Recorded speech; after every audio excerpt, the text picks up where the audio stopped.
2007 to 2014, Tim Duncan San Antonio Spurs Dynasty faced LeBron James 8 times in the playoffs. The greatest power forward of all time, 5 championships, 3 finals MVPs, the foundation of the most consistent winning machine in NBA history, versus the most physically dominant player basketball had ever seen, the chosen one carrying the weight of impossible expectations since high school. The matchup everyone anticipated would define the 2000s and early 2010s, the clash between fundamental perfection and athletic supremacy, between team basketball and individual brilliance, between dynasty and destiny. Except it wasn't a rivalry. It was systematic destruction of everything Tim Duncan built, spread across 7 years and 3 separate playoff series that all ended the same way.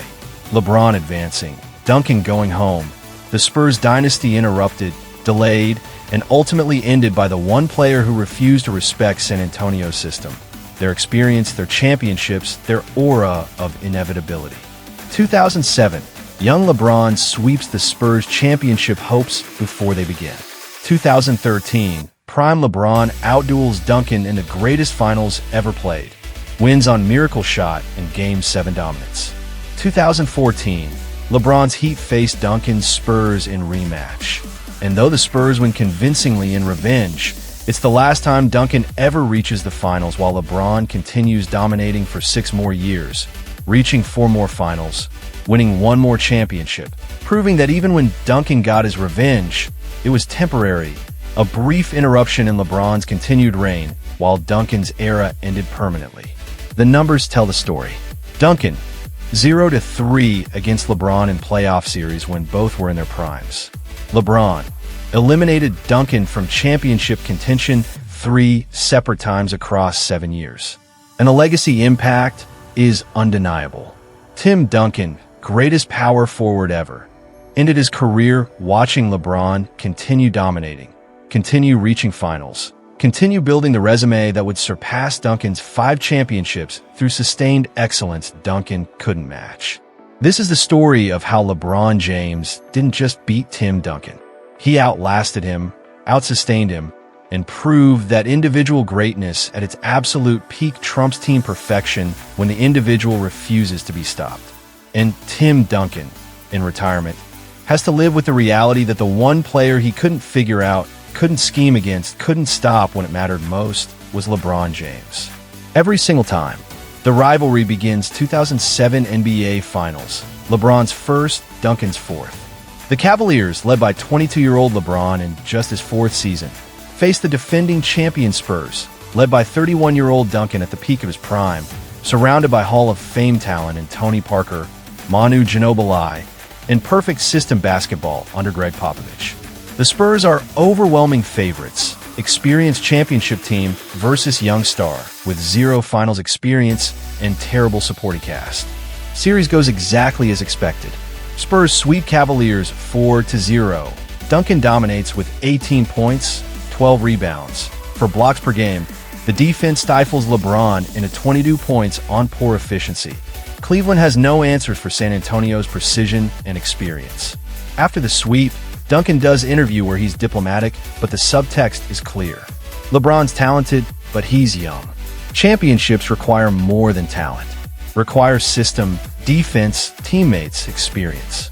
He'll learn. The quote spreads, becomes reference point for LeBron critics who use it as proof that individual talent can't beat team excellence. That LeBron needs help. That Duncan's way is superior. And LeBron, 22 years old, devastated by the sweep, registers that Tim Duncan just taught him a lesson on the biggest stage and files it away for future reference. 2007 to 2013, 6 years pass. LeBron joins Miami, forms Big 3, wins back-to-back championships in 2012 and 2013, establishes himself as best player in the world. Duncan continues winning in San Antonio, reaches 2013 finals after missing playoffs moment for several years, the Spurs dynasty experiencing late career renaissance. The rematch everyone wants finally arrives. 2013 NBA Finals, Heat versus Spurs, LeBron versus Duncan. Both at elite levels, both leading championship caliber teams, The stage set for definitive answer about individual dominance versus team perfection. Series is instant classic, back and forth. Neither team able to establish control. Every game decided by possessions, both stars delivering. Duncan is 37, but playing like he's 30, averaging 18 points, 12 rebounds, dominating the paint. The Spurs executing flawlessly. LeBron is 28, absolute peak of his powers, averaging 25 points, 10 rebounds, 7 assists, doing everything for Miami. Series goes to Game 6. Spurs leading 3-2, 28 seconds from winning championship. Duncan on the bench resting. Championship celebration ready. LeBron's Heat facing elimination, legacy on the line. Then Ray Allen hits miracle 3, ties the game, forces overtime, Heat win, force Game 7. Game 7, winner take all, legacy defining. Duncan plays 42 minutes, gives everything, 17 points, 12 rebounds, fighting until the end. LeBron plays all 48 minutes if you include overtime, 37 points, 12 rebounds, absolute takeover performance. Refuses to let Duncan in his prime. Refuses to accept that fundamental basketball beats athletic dominance. Heat win 95-88. LeBron gets second championship. Duncan goes home with nothing despite being 28 seconds from his 6th ring. After the series, Duncan is gracious publicly, but people close to him say the loss devastates him. The knowledge that he had LeBron beaten, had the championship won, and watched it slip away haunts him. The narrative shifts permanently. No longer Duncan teaches LeBron about championships. Now it's LeBron prevents Duncan from 6th ring, beats him in greatest finals ever played. 2014, the rematch. Spurs motivated by revenge, retool the offense, play even more beautiful basketball, reach finals again against Heat. This time, no drama, no close games. Spurs dismantle Heat 4-1, embarrass them with perfect ball movement and execution Duncan facilitates, even at 38 years old. Duncan averages 15 points, 10 rebounds, solid performance, gets his 5th championship, gets revenge for 2013, proves the previous year wasn't a fluke in San Antonio's competence. After series, Duncan is asked about finally beating LeBron when it mattered. His response is measured. We played better team basketball this year. That's what wins championships. Individual talent is great, but sustained excellence requires team. The quote seems like vindication, proof Duncan's philosophy was correct all along. Except 2014 finals is the last time Duncan ever plays in the finals. Retires after 2015 to 2016 season. 19 years, 5 championships, greatest power forward ever, certain first ballot Hall of Famer, legacy secure. Meanwhile, LeBron reaches 4 more finals after 2014, wins 1 more championship in 2016, continues dominating through his late 30s, plays until age 40, proved that while Duncan got his revenge in 2014, it was temporary, a brief moment of triumph before LeBron's sustained excellence continued while Duncan's ended. The head-to-head playoff record tells the story. LeBron 2, Duncan 1 in finals matchups.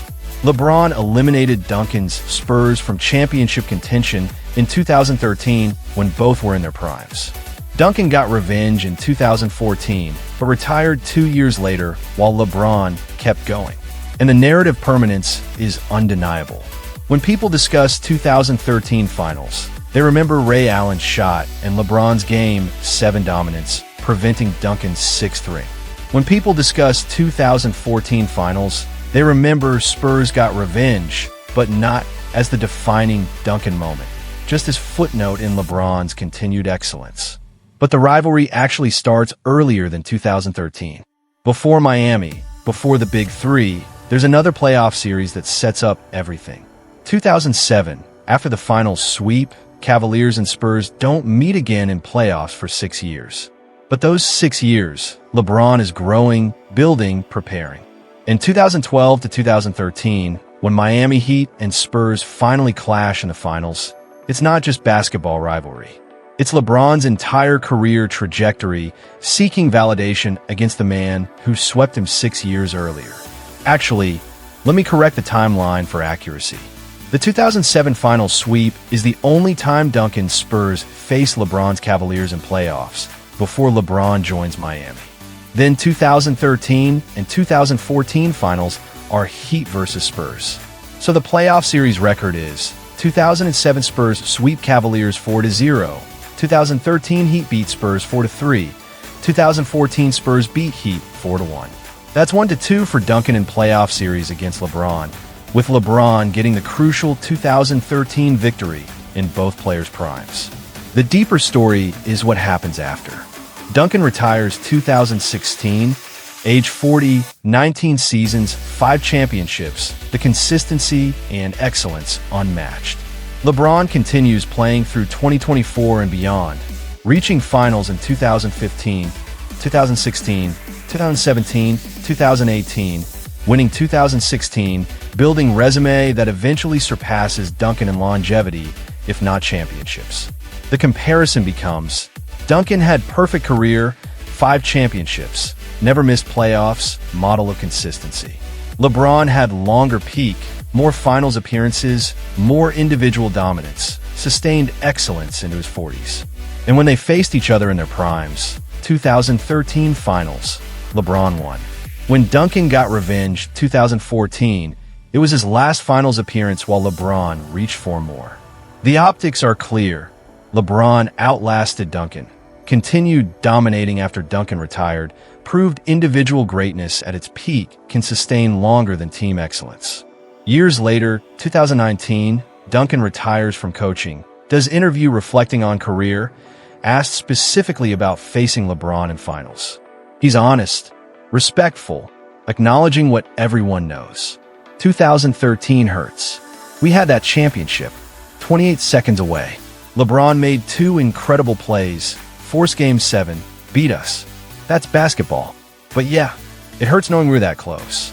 2014 felt good, getting revenge, proving our system could beat him. But LeBron's longevity, his ability to keep reaching finals year after we stopped getting there, that's impressive. Different styles, different approaches, both successful. But he outlasted me. That's just reality. The interviewer asks if Duncan thinks LeBron is better. Duncan pauses, careful.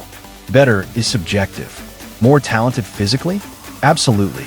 More dominant individual peak? Probably. But I had 5 championships to his 3 at the time, better team success, more consistency. Now he's at 4. Kept playing at elite level into his 40s while I retired at 40. The debate is legitimate. But when we played head-to-head in our primes, 2013, he won.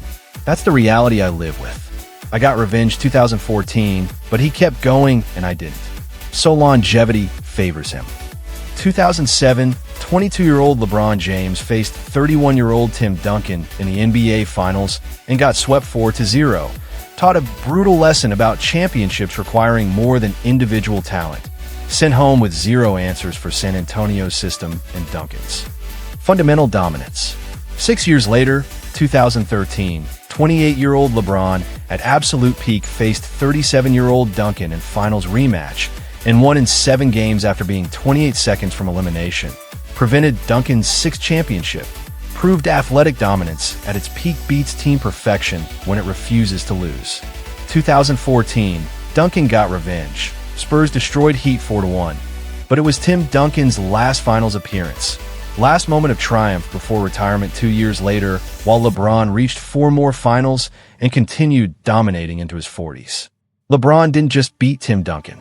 He outlasted him, outsustained him, and proved that while Duncan had the perfect career with 5 championships and 19 years of consistency, LeBron's peak was higher, his longevity longer, and when they met in their primes with everything on the line, LeBron found a way to win. And Tim Duncan, the greatest power forward ever, ended his career knowing the one player he couldn't outlast, couldn't stop, couldn't end, was LeBron James. The student surpassed the teacher, not in championships, in longevity. And in the one finals that mattered most, 2013, LeBron won. That's permanent.